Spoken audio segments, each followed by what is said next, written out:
was, we still don't know who she is. Meghan is 100% an unknown name. And nobody wanted to work with her for this very reason. We don't know her. So poor Nelthorpe Crown is over there slogging, trying to find some kind of speaking engagement, some kind of client who will work with Meghan. Nobody cares. She kept telling everybody, Nelthorpe Crown keeps telling everybody that Meghan is a strong, entrepreneurial, fluent woman of substance.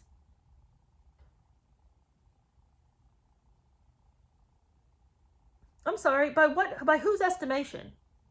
A fluent woman of substance? Somebody name me one thing that Meghan has done that would show that she's a woman of substance. I can't think of it, and neither could anybody else. And everybody always said, I mean, we don't want Meghan. We don't know who she is. She's unknown. We don't even know this show Suits. She doesn't have a profile. If they don't know her in America, she's an American. If they don't even know her there, what do we want her here in England for? Nobody wanted her. And so she was constantly being shut out. She wasn't being hired for engagements. And Meghan did not try to hide her frustration with poor Nelthorpe Crown.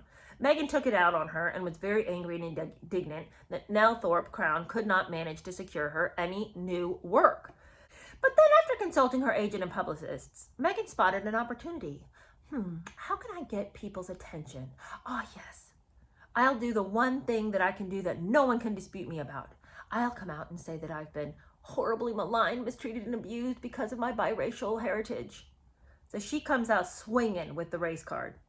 Until this point, she had never mentioned race publicly, except for like 2 times. Once she had mentioned it at the 3rd annual Witness Uganda concert in Los Angeles.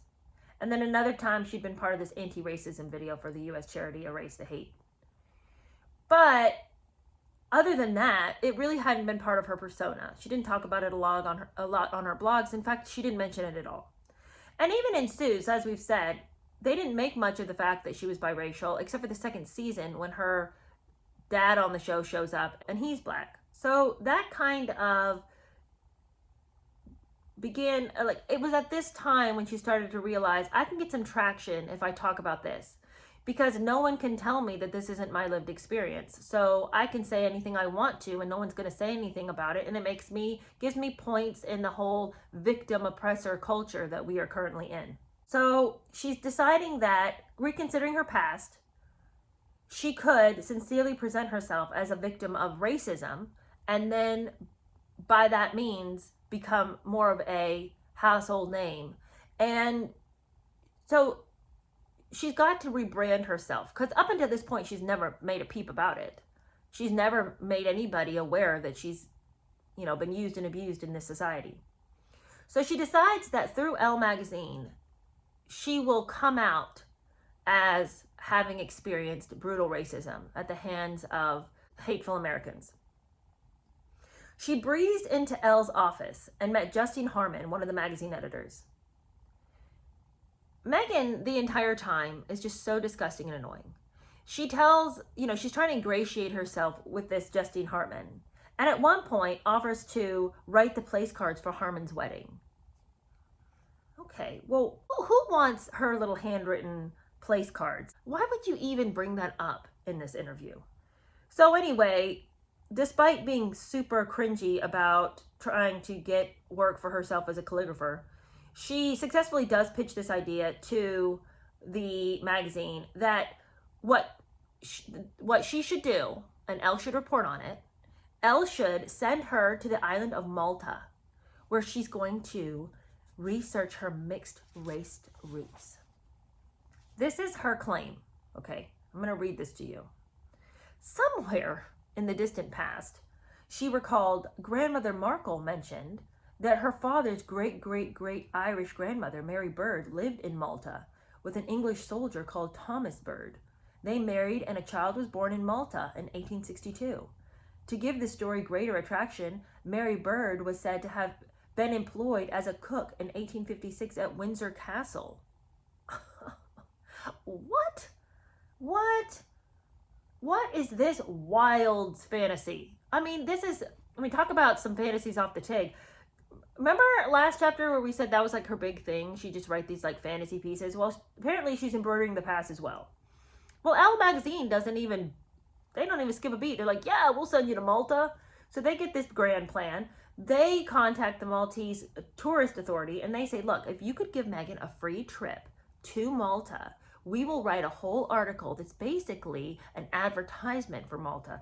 We will talk about your restaurants, your local food, the wine, the beaches, and we'll use the island as the backdrop for a gorgeous fashion shoot. So the Maltese Tourist Authority is like, sure, we'll fund that. They're going to heavily regret it.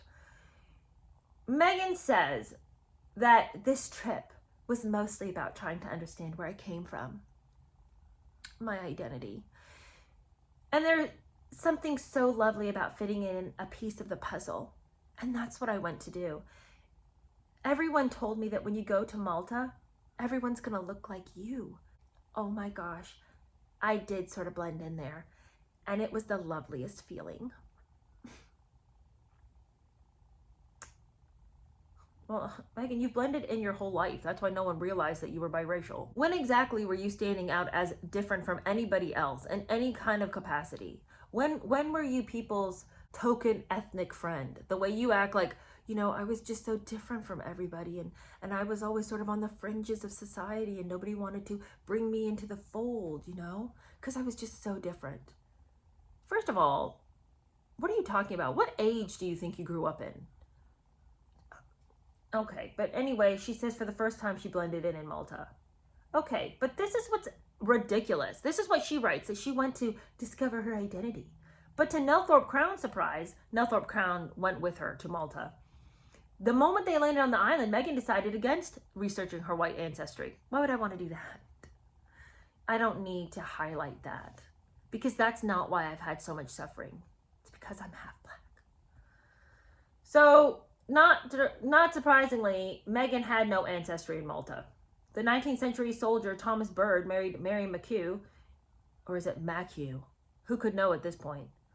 In Donnybrook, Dublin, in January 1860, clearly excluding any employment in Windsor Castle. Bird was posted with his wife in India and went briefly to Malta, but soon after, a son was born. They moved to Canada, where Thomas died, and Mary remarried and became Mary White. Thomas Marvel's always said that Meghan's wild tale of, the English soldier and the young lady getting married in Malta and then hustling on over to go work at Windsor Castle was a great big fraud. But Meghan tried to persist in it. But of course, as soon as they land, she, lets the whole idea go because she knew they weren't going to find anything in Malta. Can you imagine the fraud of this? She's getting a free trip to Malta because she lied. All right, well, Nelthorpe Crown's like, did Meghan really intend to look for her ancestors? No, she did not. And Nelthorpe Crown says, and this is very interesting, everything she does is carefully curated and forensically planned.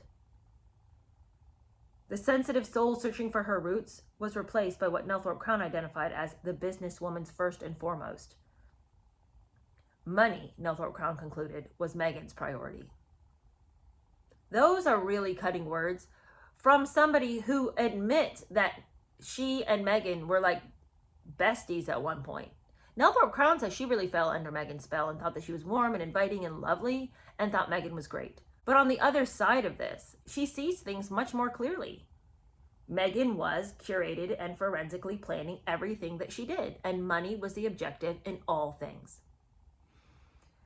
Now, during these days, Meghan spoke to Gina about branding herself as a foodie, as a beauty and fashion expert, as an advocate for wellness. That's all she talked about. Like, it was all the TIG talk is what it was. The entire time they were in Malta, they never discussed race. They didn't even bring it up. It wasn't like that had been the initial reason for the trip, was to rebrand herself as this person searching an identity, trying to understand her mixed race past. Yet she never spoke about it. She never spoke about politics. She never spoke about her father. She never spoke about Serena Williams. She never spoke about any celebrities that she claimed to be friends with on her website. All of the false things that she could not prove to Gina and Nelthorpe Crown, she made sure not to mention because Gina might ask questions about it. So she stuck with, I'm a foodie and I'm a beauty and fashion expert and all this. Meghan's whole goal on that trip was to make sure that Gina was firmly in her corner and that Gina would never ask any questions. And Gina says, I fell under the spell of Meghan. Everyone did.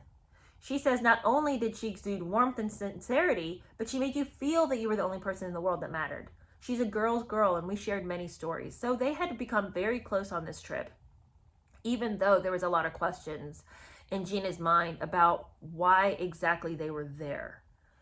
And it gets more shocking.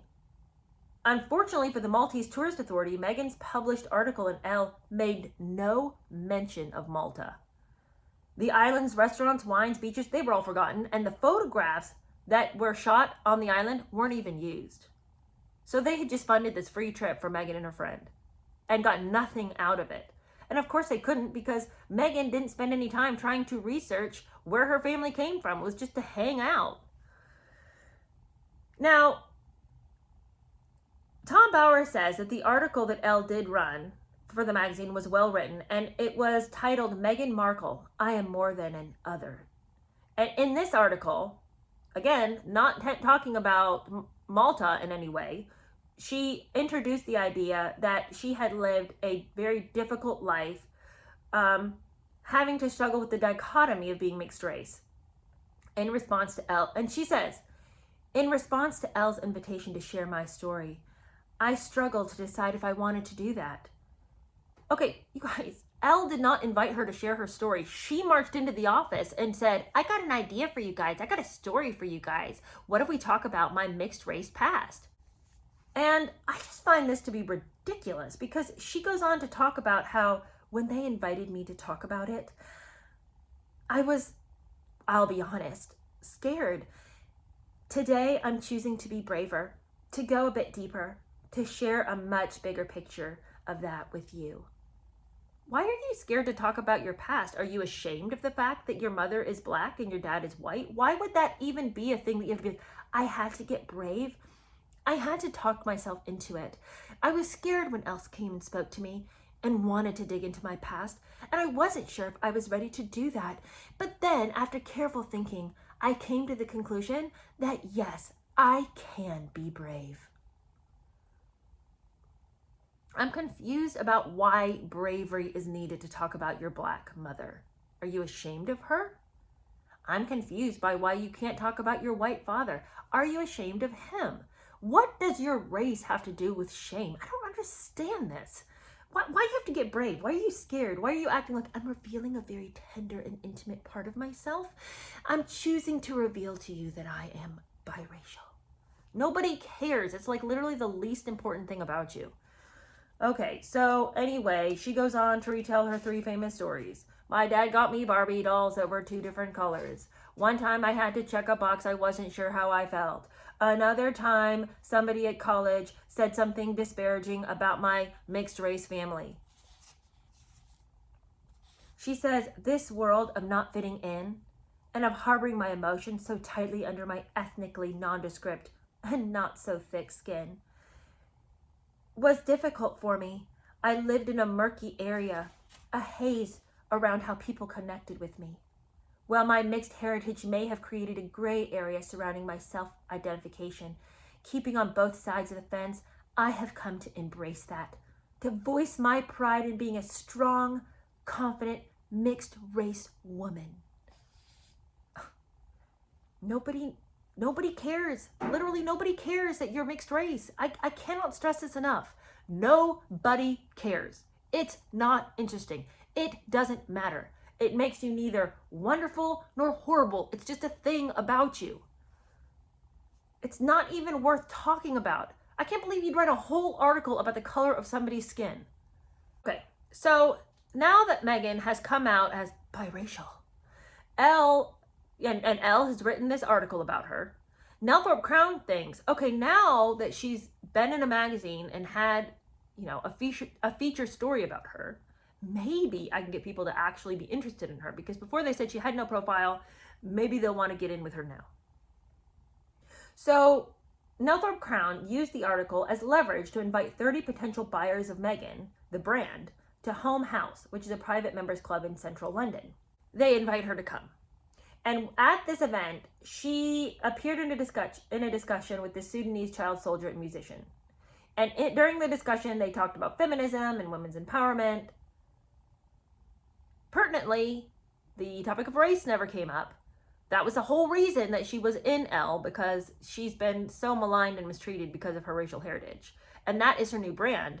But of course, in this environment, she figured people didn't want to hear about that. So this is when she's going to focus on feminism and empowerment, because she's got to play her cards where she thinks that they will be best accepted.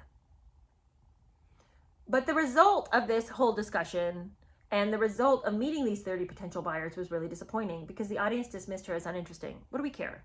You know, you're saying the same platitudes about feminism and women's empowerment that everybody says. Everyone says the same things. So what are you bringing to the table? Why do we need to care about what your opinion is? L'Oreal and all the other cosmetic firms rejected the invitation to feature Meghan as the face of their brand. They could care less. And the only glimmer of hope was an offer of a possible contract with a lesser-known Swiss watchmaker. And that's all she got out of that. 30 people. 30 buyers were there, and all 30 people except for one passed. Hard pass, Meghan. No, thank you.